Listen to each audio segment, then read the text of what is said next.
Hey scientists, welcome to Exploring Chemistry. Today we're going to see what happens when we mix a base and an acid together. So our base is going to be baking soda and our acid is going to be vinegar. And the reason why I call it egg-exploring is because all of those Easter eggs that you have sitting around your house that you ate all the candy out of already, we're going to use those to hold our baking soda.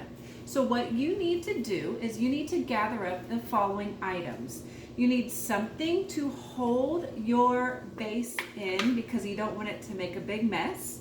You need a couple of Easter eggs, baking soda, vinegar, a spoon, and if you have it for colorful effects, food coloring.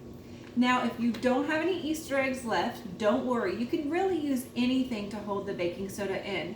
You can take a water bottle and cut it in half with your parents' help so that you have something to hold that baking soda in. Or if you just want to grab a bowl, you can use that as well. Because right now we're just trying to see what is the reaction going to be when we mix the two things. So go find those items in your house, set up a spot at the table or outside where it can get a little messy, and I'll see you back in a few minutes.